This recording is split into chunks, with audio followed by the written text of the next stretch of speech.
ሰላም ሰላም፣ እንዴት ናችሁ? ሁሉ ሰላም ነው? እኔ ሰላም ነኝ፣ እግዚአብሔር ይመስገን። ይህ ዩቲዩብ ቻናል ማራኪ ትምህርቶች ነው። ማራኪ ትምህርቶች የሚለውን ታግ እያደረጋችሁ መግባት ትችላላችሁ። ዛሬ ማሳያችሁ ፈሊጣዊ ንግግሮች የጀመርኩት ነበር። ሀና ሰርቼን ያቆሙት። ዛሬ ደግሞ መ ወይም በመፊደላት የሚጀምሩ ፈሊጣዊ ንግግሮችን ወይም ቃላትን ወይም ሀረጋትን ይሆናል ማለት ነው። ስለዚህ ወደ ቪዲዮ ከመሄዴ በፊት ቪዲዮውን ላይክ አድርጋችሁ ጀምሩ። እንዲሁም አዲስ የሆናችሁ ደግሞ ሰብስክራይብ አድርጋችሁን አትርሱ። ሁልጊዜ የምለቃቸው ማራኪ ትምህርቶች ላይ የሚለቀቁ ቪዲዮዎች እንዲደርሷችሁ፣ የቁም ነገር ቪዲዮ ብቻ ነው የሚለቀቀው፣ እንዲደርሷችሁ የደወል ምልክቱን መጫናችሁን አትርሱ። ዛሬም አሪፍ ቆይታ ይኖራል ብዬ አስባለሁኝ። ቀጥታ ወደ ቪዲዮ እንወስዳችሁ። እንግዲህ ፈሊጣዊ ንግግሮች ማለት የአንድ ቃል ወይም የአንድ ሀረግ ወይም የአንድ አረፍተ ነገር ሌላኛ ትርጉም ማለት ነው። አረፍተ ነገር እንኳን ማለት አንችልም። የአንድ ቃል ወይም ሀረግ ሌላኛው ቅኔያዊ ትርጉሙ ወይም ሌላ አግባባዊ ፍቺው ማለት ነው። ፈሊጥ ነው ሲባል ቅኔያዊ ነው ወይም ምስጢራዊ ነው እንደማለት እንደሆነ ደጋግሜ ለማብራራት ሞክሬያለሁ። ወደ ዛሬው ቪዲዮ ሲሄድ ለምሳሌ እዚህ ጋር መላቢስ የሚለው ምንድን ነው? ግራ የገባው ማለት ነው። ግራ የገባው መላቢስ ነው ከተባለ ግራ የገባው ነው። ምንም አይጨበጥም፣ አይሰራም፣ አይኖርም። እንዲህ ግራ የተጋባ ሰው መግለጫ ነው ማለት ነው። ስለዚህ ግራ የገባው ከሚባል ይልቅ መላቢስ ነው ቢባል ግራ የገባው ሰው እንደሆነ ቃሉን የሚያውቀው ሰው ይረዳዋል ማለት ነው። መልክ አወጣች ማለት አማረች ማለት ነው። መልክ አወጣች ስንል አማረች፣ ተዋበች ማለት ነው። አማረች፣ ተዋበች። መሳሪያ ስንል አሁን ብዙ ጊዜ ጠመንጃ መሆኑን አናውቅም።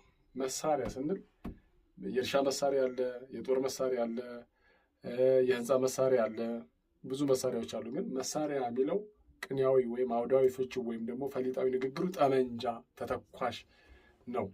መሳሪያ ማለት ጠመንጃ ነው በአማርኛ ፈሊጡ ማለት ነው። መሬቱ ተራበ ሲባል አሁን መሬቱ ደግሞ እንዴት ሊራብ ይችላል ብለን ልንል እንችላለን። ነገር ግን መሬቱ ተራበ ካልነ ዝናብ አጠረው ምንም አላበቀለም ማለት ነው። ዝናብ አጠረው ነው ፈሊጣዊ ንግግሩ። መሬቱ ተራበ ዝናብ አጠረው ማለት ነው። ስለዚህ ዝናብ አጠረው ካልነ መሬቱ ተራበ ማለታችን ነው። ወይም መሬቱ ተራበ ካልነ ዝናብ አጠረው ማለታችን ነው። መሬት ያዘ ስንል ለምሳሌ አሁን የሆነ ሰው መሬት ገዛ፣ ያዘ፣ የግሉ አደረገ ብለን ልንተረጉመው እንችላለን። ግን ፈሊጣዊ ንግግሩ ግን ሌላ ነው። መሬት ያዘ ማለት ተስማምቶ ተቀመጠ ማለት ነው። መሬት ያዘ ካላችሁ የሆነ ሰው ተስማምቶ ተቀመጠ፣ ተረጋግቶ ተስማምቶ ተቀመጠ ማለት ነው። እሺ፣ እዚህ ጋር ፈገግ የሚያስደርጋለን። መሮ ጥርስ ሲል ደግሞ መሮ ምንድን ነው ልንል እንችላለን። መሮ ጥርስ ብሎ የሆነ ሰው ከተናገረ ገጣጣ ጥርስ ማለት ነው። ወይም ገጣጣ የሆነ ጥርስ ያለውን ሰው በአሽሙር በፈሊጣዊ ንግግር የምንናገርበት ወይም መስደብም ሊሆን ይችላል። ስድብ መሆኑ ነው። መሮ ጥርስ ነው ወይም መሮ ጥርስ ናት ካለ ገጣጣ ናት ወይም ገጣጣ ነው ማለቱ ሊሆን ይችላል። አሁን በቀጥታ ገጣጣ የሚለውን ብንናገር ሊያስቆጣ ስለሚችል ከሰው መሀል አንዳንዴ በፈሊጥ መሮ ጥርስ ብሎ ሰው ሊያልፈው ይችላል።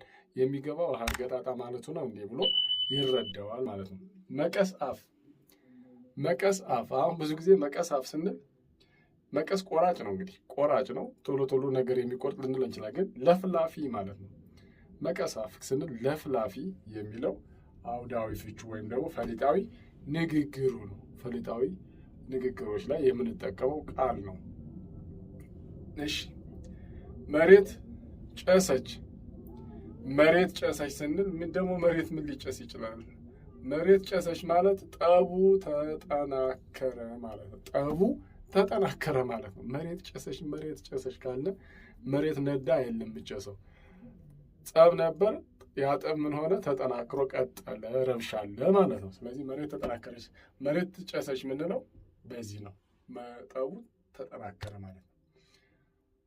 እሺ፣ 9ኛ መቀነቷ ተፈታ ወይም መቀነቷን ፈታች ካለ ክብረ ንጽህናዋን አስወሰደች። አሁን ሰው አንድ ድንግል ሴት ብትኖር ለመጀመሪያ አግብታ ድንግልናዋን ብትሰጥ ምንድን ነው የሚለው? የገሌ ልጅ እኮ መቀነቷን ፈታች ሊል ይችላል። የገሌ ልጅ መቀነቷን ፈታች ካለ እንደዚህ በዚህ አይነት ዘዬ ከተነጋገረ ሰው ክብረ ንጽህናዋን አስወሰደች ወይም አገባች እንደማለት ነው። ክብረ ንጽሕናዋን አስወሰደች ማለት ነው። መታያ ማለት ስም እንኳን ሊሆን ይችላል። መታያ የሚል ስም ካያችሁ ገጸ በረከት ማለት ነው። መታያ የሚለው አውዳዊ ፍቹ ወይም ፈሊጣዊ ንግግሩ መታያ ነው ከተባለ ገጸ በረከት ማለት ነው። ገጸ በረከት ማለት ነው። ሌላው መንታ ልብ ነው። ሰውየው መንታ ልብ ነው፣ ሴትዮዋ መንታ ልብ ናት ካለ ወላዋይ ናቸው ማለት ነው። ወላዋይ ናቸው ማለት ነው። ወላዋይ ናቸው። ስለዚህ 11 ላይ ደርሻለሁ። ቀጣይ 12 ጀምሬ እጽፍላችኋለሁ።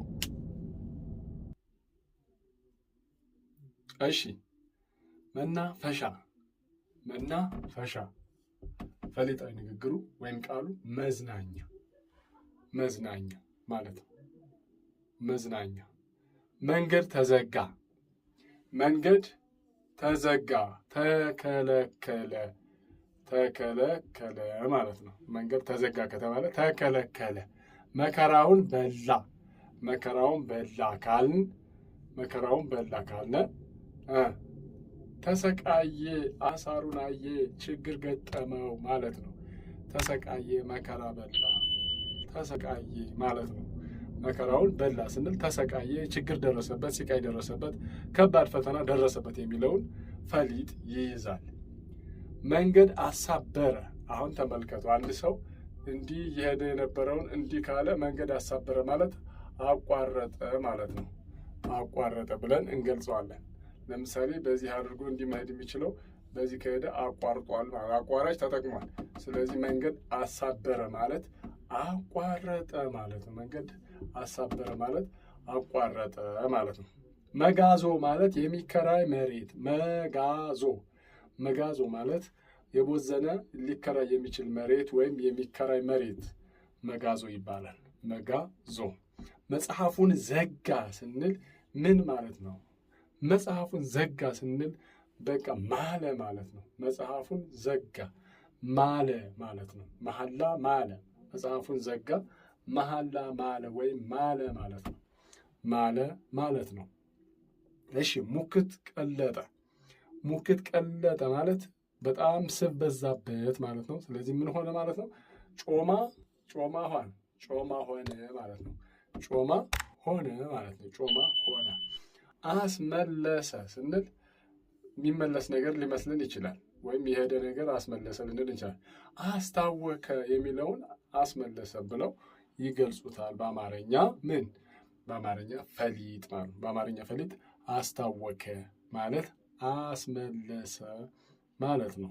አስመለሰ ማለት ነው። እንግዲህ ለዛሬ የነበረው ቆይታ ይህን ይመስል ነበር። በሌላ ቪዲዮ ከች ማለት አይቀርም። ሌሎቹም ፈሊጦች አሉ። ዛሬ የምን የሰራሁላችሁ፣ ቀጣይ ደግሞ የሰና የረየሸ የቀያለ ይቀጥላል። እንግዲህ በመሀል ሌላ አንዳንድ ሂሳብ ቪዲዮዎች ብሰራ። ስለዚህ በጥሞና ስለተከታተላችሁ ከልብ አመሰግናለሁ።